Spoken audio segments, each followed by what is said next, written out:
Hello friends, मैं प्रियाशा महाजन आप सबको एक कहानी के माध्यम से आज नॉलेज और behaviour which is more valuable आप सबसे शेयर करती हूँ। एक दिन एक राजा के बेटे ने उससे पूछा, पिताश्री ज्ञान और आचरण में क्या सबसे ज़्यादा इम्पोर्टेंट है। राजा सोच में पड़ गया कि अपने बेटे को इसका क्या जवाब दूँ। उसने अगले दिन दरबार में सबको इकट्ठा कर लिया और सबसे इसका जवाब मांगा। सब सोच में पड़ गए। तभी उनके दरबार में एक विद्वान पंडित थे। उसने सोचा कि इनको तो पता ही होगा, तो राजा ने उनसे पूछा, पंडित जी आप बताइए ज्ञान और आचरण में क्या सबसे ज़्यादा इम्पोर्टेंट है, क्या ज़्यादा हमारी ज़िंदगी में वैल्यू रखता है। तो पंडित जी सोच में पड़ गए कि राजा को मैं इसका कैसे जवाब दूँ, कैसे उनको ये सारी बात समझाऊँ। उन्होंने राजा से कुछ दिनों का समय मांगा। राजा ने बोला ठीक है, आप कुछ दिनों का समय ले लीजिए, लेकिन आप मेरे को इसका जवाब देना।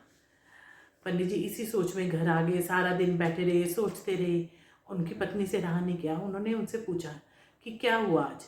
तो पंडित ने दरबार का सारा किस्सा अपनी पत्नी के साथ शेयर करा।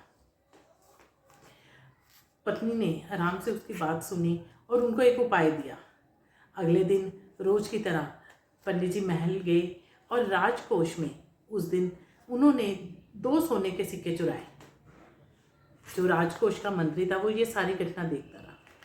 उसने पहले सोचा कि राजा को बताऊं, फिर उसने मन ही मन सोचा हो सकता है आज पंडित जी को शायद वो 2 सिक्कों की ज़रूरत होगी, शायद कोई ऐसी ज़रूरत आ गई होगी, तो कोई नहीं, आज नहीं मैं पंडित राजा से शेयर करता। अगले दिन फिर महल में आए पंडित जी, फिर राजकोष में से 2 सिक्के चुराए। मंत्री देख के बड़ा हैरान। ये लगातार कुछ दिनों तक घटना ये चलती रही। वो रोज महल आते, राजकोष में से 2 सिक्के चुरा के ले जाते।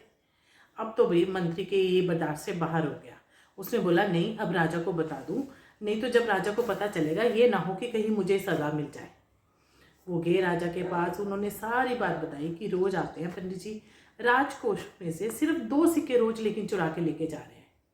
राजा बड़ा हैरान कि पंडित जी तो इतने विद्वान हैं, इतने ज्ञानी हैं, बुद्धिमान हैं, और वो जानते हैं कि चोरी करना पाप है, फिर भी रोज वो 2 सिक्के क्यों चुरा रहे हैं। अगली सुबह उन्होंने सबको इकट्ठा करा और पंडित जी जब दरबार में आए, लेकिन रोज की तरह इस बार राजा पंडित जी के सम्मान के लिए खड़े नहीं हुए। उन्होंने उनसे पूछा, पंडित जी क्या आप रोज राजकोष में से सिक्के चुरा रहे हैं। पंडित ने बोला हाँ जी राजा। तो उन्होंने सारे इकट्ठे अपनी जेब में से निकाले और राजा को दे दिए। राजा बड़ा हैरान परेशान कि अगर उन्होंने ये सिक्के वापिस ही करने थे तो वो रोज क्यों चुरा रहे थे। राजा ने पूछा, पंडित जी आपको अगर ये सारे सिक्के मुझे वापिस ही करने थे तो आपने क्यों चुराए। तो पंडित जी ने बोला कि आज तक आप जब भी मैं दरबार में आता था आप मेरे सम्मान में खड़े होते थे, क्योंकि आप सब मेरा आदर करते थे। आप लोग को सबको लगता था मैं बहुत बुद्धिमान हूँ, ज्ञानी हूँ। लेकिन आज जब आप सबको ये पता चला कि मैंने राजकोष में से सिक्के चुराए हैं, तो आप सबने मुझे सम्मान नहीं दिया। तो यही राजा जी आपके सवाल का जवाब है कि अज्ञान और आचरण में क्या ज़्यादा इम्पोर्टेंट है। हम सब लोग बचपन से अपने पेरेंट्स से, अपने टीचर से बहुत मॉरल वैल्यू सीखते हैं और अपनी बुक्स में भी पढ़ते हैं कि किसी का बुरा नहीं करना चाहिए, सबका भला करो, हमेशा मुस्कुराते रहो, बड़ों का आदर करो, झूठ नहीं बोलना चाहिए, चोरी नहीं करनी चाहिए।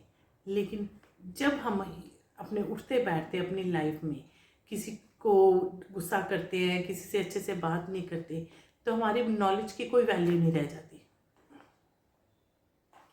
जब तक उस नॉलेज को हम अपनी लाइफ में, अपने बिहेवियर में implement, behaviour is always greater than knowledge in life. There are many situations where knowledge fails but having a right behaviour can handle everything. इसी नोट के साथ आप सबसे विदा लेते हुए यही कहूँगी, हमेशा खुश रहिए, मुस्कुराते रहिए।